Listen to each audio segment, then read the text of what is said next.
ममता बनर्जी को ऑक्सफोर्ड से न्योता, लंदन में बिजनेस समिट, हाई कमीशन और G2G बैठकें होंगी शामिल। पश्चिम बंगाल की विकास योजनाओं पर ऑक्सफोर्ड में बोलेंगी ममता बनर्जी, लंदन में निवेश बढ़ाने पर रहेगा फोकस। पश्चिम बंगाल की मुख्यमंत्री ममता बनर्जी 22 मार्च को लंदन की आधिकारिक यात्रा पर रवाना होंगी। इस दौरे में उनका कार्यक्रम बेहद व्यस्त रहेगा, जिसमें बंगाल बिजनेस समिट, भारतीय उच्चायोग का एक विशेष कार्यक्रम, सरकारी स्तर की व्यापारिक बैठक और 27 मार्च को ऑक्सफोर्ड यूनिवर्सिटी में एक महत्वपूर्ण भाषण शामिल है।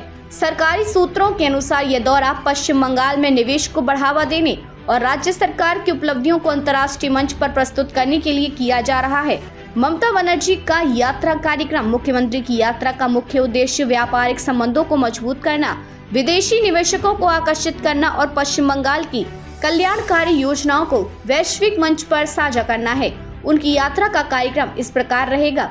22 मार्च लंदन में बंगाल बिजनेस समिट में भाग लेंगी, जिसमें उद्योगपतियों, निवेशकों और सरकारी अधिकारियों के साथ चर्चा होगी। 24 मार्च ब्रिटेन स्थित भारतीय उच्चायोग के एक विशेष कार्यक्रम में शामिल होंगी, जहां प्रवासी भारतीयों और विभिन्न संगठनों के प्रतिनिधियों से मुलाकात करेंगी। 25 मार्च सरकार व्यापारी बैठक में भाग लेंगी, जिसमें पश्चिम बंगाल में विदेशी निवेश और व्यापार सहयोग के अवसरों पर चर्चा होगी। 27 मार्च ऑक्सफोर्ड यूनिवर्सिटी में एक विशेष भाषण देंगी, जिसमें वे अपने 15 साल के मुख्यमंत्री कार्यकाल, विकास कार्यों और राज्य की प्रमुख कल्याणकारी योजनाओं पर चर्चा करेंगी। इस दौरान वे कई प्रमुख ब्रिटिश उद्यमियों, व्यापार संगठनों और शिक्षाविदों से मुलाकात कर सकती हैं। ऑक्सफोर्ड यूनिवर्सिटी से न्योता क्यों? ममता बनर्जी को ऑक्सफोर्ड यूनिवर्सिटी के प्रतिष्ठित कैलोग कॉलेज से भाषण देने के लिए निमंत्रण मिला है। सूत्रों के अनुसार ऑक्सफोर्ड यूनिवर्सिटी उनके 15 साल के मुख्यमंत्री कार्यकाल, राजनीतिक नेतृत्व और सामाजिक कल्याणकारी योजनाओं में उनकी भूमिका को लेकर दिलचस्पी रखती है। पश्चिम बंगाल की प्रमुख योजनाएं जिन पर चर्चा हो सकती हैं: कन्याश्री योजना, लड़कियों की शिक्षा और सशक्तिकरण के लिए अंतर्राष्ट्रीय स्तर पर सराही गई योजना, स्वास्थ्य साथी योजना, गरीब और जरूरतमंद लोगों के लिए मुफ्त चिकित्सा सुविधा, द्वारे सरकार और लक्ष्मी भंडार, राज्य सरकार की प्रमुख योजनाएं जिनसे लाखों महिलाओं और जरूरतमंदों को लाभ मिला है।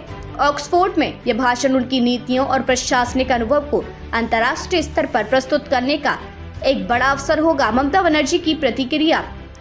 अपनी लंदन यात्रा की पुष्टि करते हुए ममता बनर्जी ने कहा, मुझे केंद्र सरकार से इस दौरे की मंजूरी मिल गई है। यह यात्रा व्यावसायिक संबंधों को मजबूत करने और पश्चिम बंगाल में निवेश बढ़ाने के लिए महत्वपूर्ण है। भारतीय उच्चायोग का कार्यक्रम, व्यापारिक बैठकें और ऑक्सफोर्ड में भाषण, ये सभी हमारे राज्य के हित में हैं। खुद प्रधानमंत्री ने नीति आयोग की बैठक में इस तरह की यात्राओं को प्रोत्साहित किया था। हालांकि उन्होंने इस बात पर भी चिंता जताई कि कुछ लोग उनके खिलाफ एक दुर्भावनापूर्ण अभियान चलाने की कोशिश कर सकते हैं। मुझे रिपोर्ट मिली कि मेरे खिलाफ व्हाट्सएप और ईमेल के जरिए गलत जानकारी फैलाई जा सकती है। मेरे विरोधी मुझे बदनाम करने की कोशिश कर सकते हैं, लेकिन बंगाल की छवि को नुकसान नहीं पहुंचाना चाहिए। यात्रा के दौरान प्रशासनिक व्यवस्था, मुख्यमंत्री की अनुपस्थिति में पश्चिम बंगाल प्रशासन की जिम्मेदारियां एक विशेष टास्क फोर्स को सौंपी गई हैं। प्रमुख प्रशासनिक जिम्मेदारियां सरकारी कार्यों की निगरानी, वरिष्ठ IAS अधिकारी विवेक कुमार और प्रभात मिश्रा, साथ ही DG राजीव कुमार और कोलकाता पुलिस कमिश्नर मनोज वर्मा प्रशासनिक कार्यों की देखरेख करेंगे।